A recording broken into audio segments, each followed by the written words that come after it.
It's the Toyota JF1A used in the Toyota Tundra 2007 through 2013. And as I mentioned, it's very similar to other vehicle manufacturers' transfer cases that I've been into.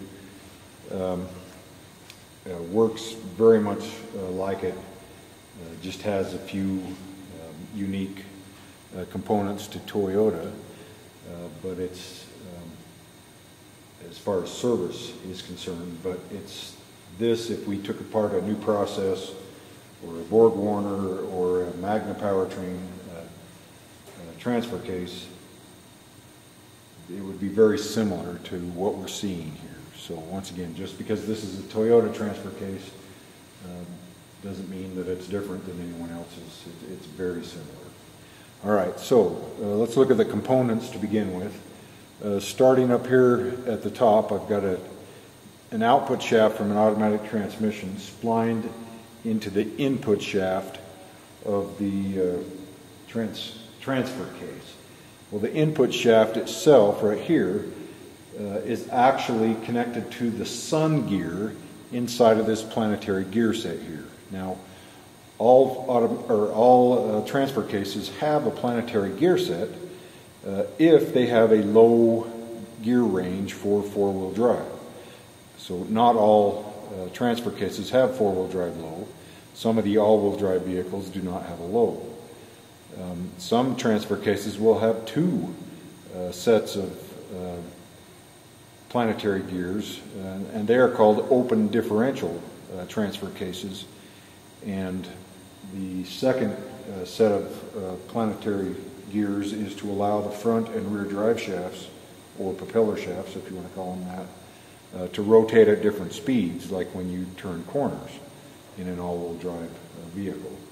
And I hope to put together a video on an open differential transfer case here shortly. All right, now, so we've got the input shaft, which is connected to the sun gear of the planetary gear set. We've got the ring gear right here. This ring gear is splined right to the case of the transfer case. So it does not rotate, it holds still. And so our input shaft turns the sun gear. That means the planet carrier, the low planetary gear assembly here, just walks around the sun gear inside of the ring gear the entire time you're driving down the road. Now in two-wheel drive and four-wheel drive high, we don't use the gear reduction at all. We just have the sun gear right here, and we have this high and low clutch sleeve right here that are meshed together, splined together, and that connects to our output shaft right here that ultimately comes down to underneath the transfer case here in my mock-up, but this would be the rear output for your rear propeller shaft on your truck. So we would bypass in two-wheel drive and four-wheel drive low, or four-wheel drive high, I mean, the entire planetary gear set. So, as I pointed out on the workbench over there, we have two shift forks, very much like a manual transmission has shift forks.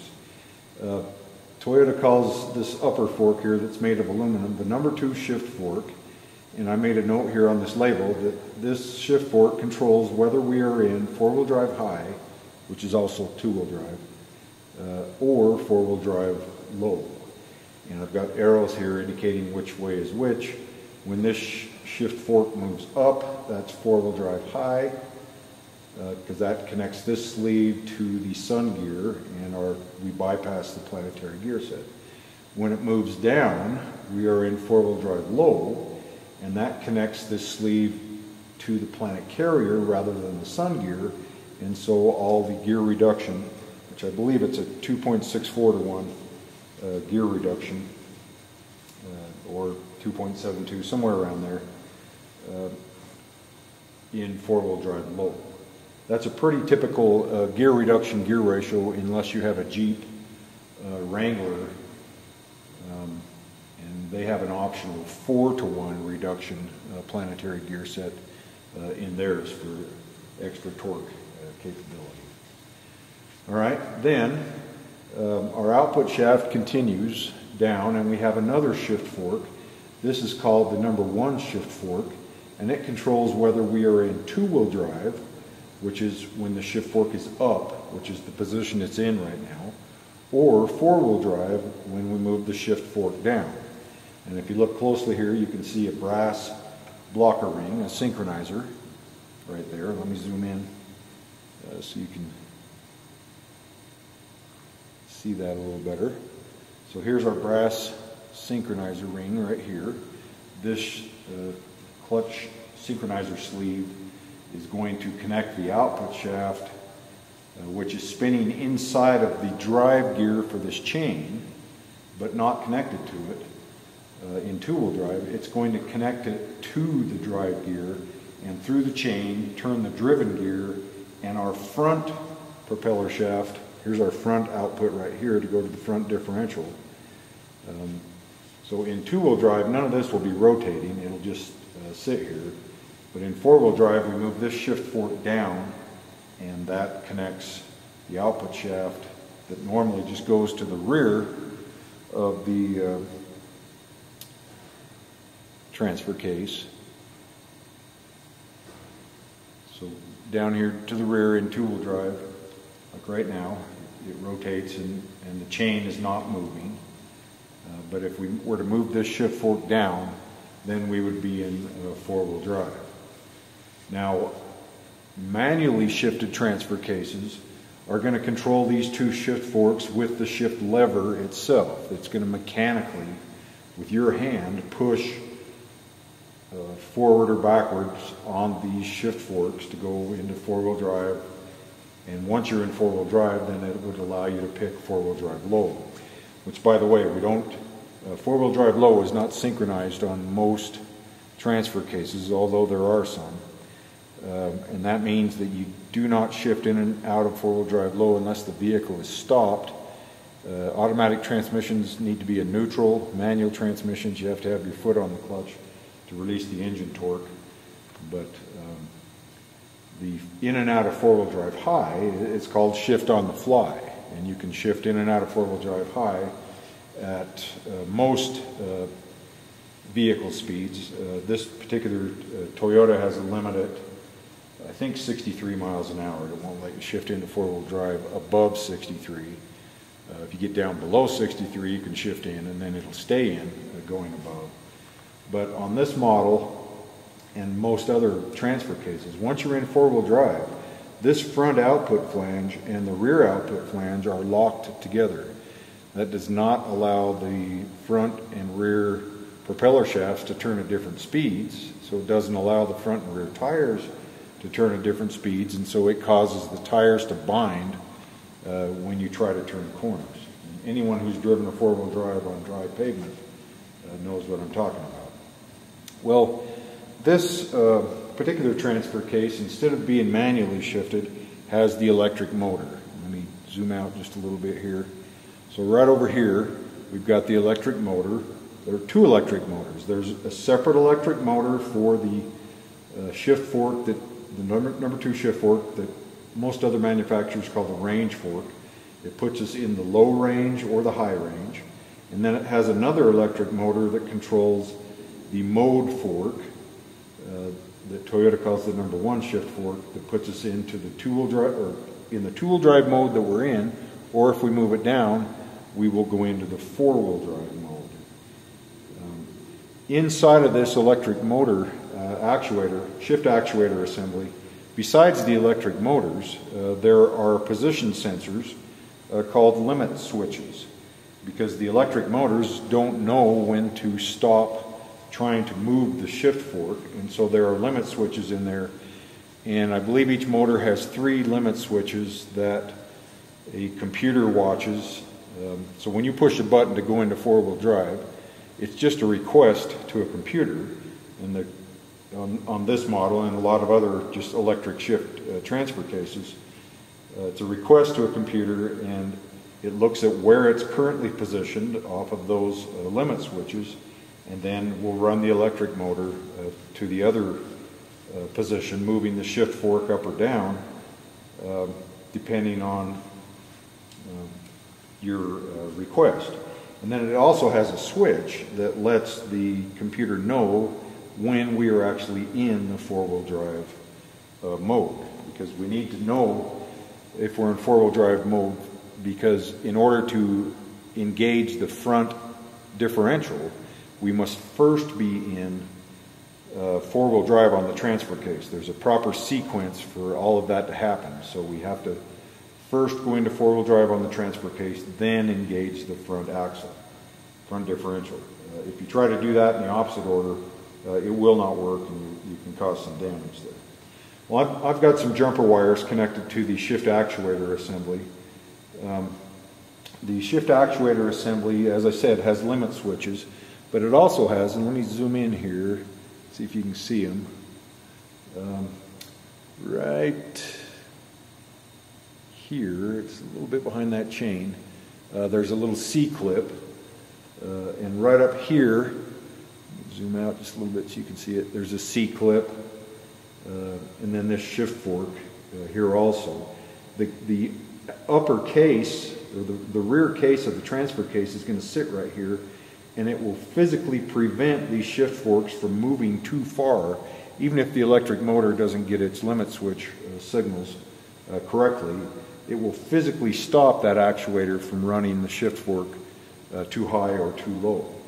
Which, by the way, you cannot change this shift fork without disassembling the transfer case, because the shift forks are bolted to these shift shafts, and these little C-clips are on the shift shafts there also. And so it has to be disassembled. You have to undo all of that and then pull this whole assembly out the bottom, or out the back of the transfer case to change it. All right, well, let me hook some wires up here, and we will watch these shift forks.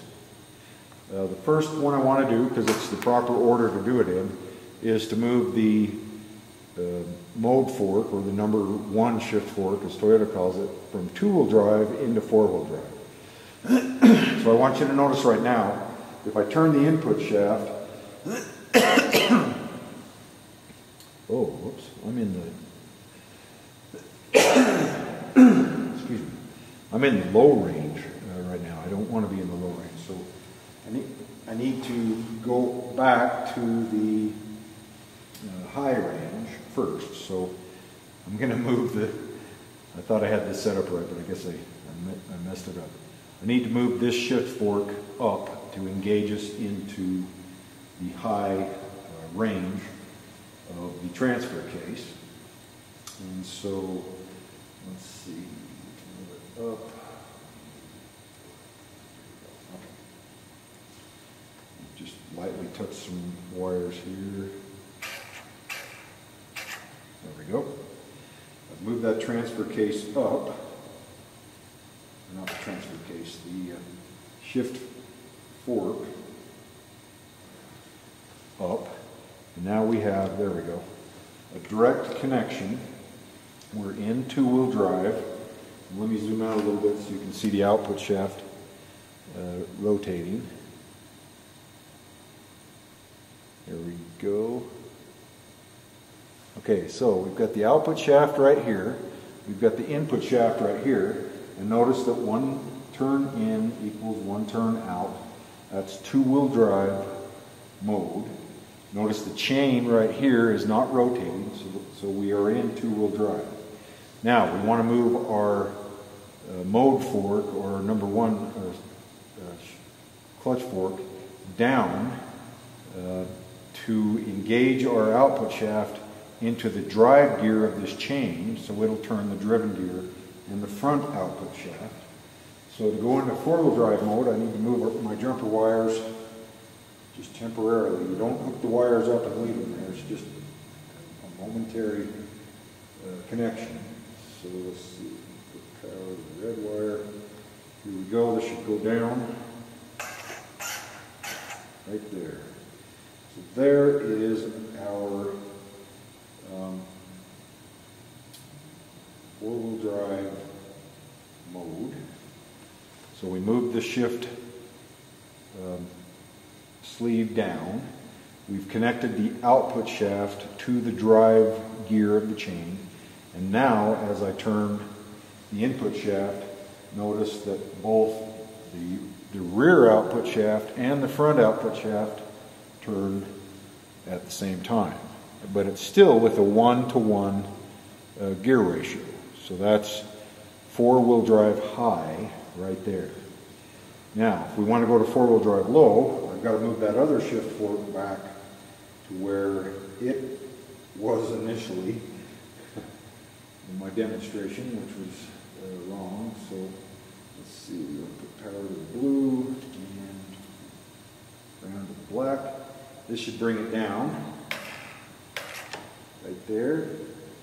Not having power to it, it'll bind it up and cause problems. So we moved this shift sleeve down. We disconnected it from the sun gear, but now we've connected it to the planet carrier right here, the low planetary gear assembly. Now here, I'm going to have to hang on to this ring gear because it's normally connected to the case, and all of these lugs prevent the case from rotating. So now, as I turn our input shaft, the output shaft does not have a 1-to-1 gear ratio. It's going to take me about 2.6, 2.7 turns of the input to get 1 turn of the output. So that is four-wheel drive low right there. And there is no two-wheel drive low, even though here on this mock-up I could make it go into two-wheel drive low, like I showed you initially there. But the proper order on this transfer case and anybody else's transfer case is to first go from two-wheel drive into four-wheel drive like we did, and then if you need four-wheel drive low, then you can go into four-wheel drive low. Now, let's reverse the process now. Let's go back to two-wheel drive. So we're going to lift this shift fork up and engage the sun gear again. Whoop, wrong direction. There we go. So now we've engaged the sun gear. We're back to four-wheel drive high at the moment. Okay, then we need to go back to two-wheel drive. So I'm going to put power on the blue, and on the red. There we go. We're back into the two-wheel drive mode. And as I turn the input shaft, it just spins inside of the drive gear down here, and only our rear drive shaft, or propeller shaft, will have power to it.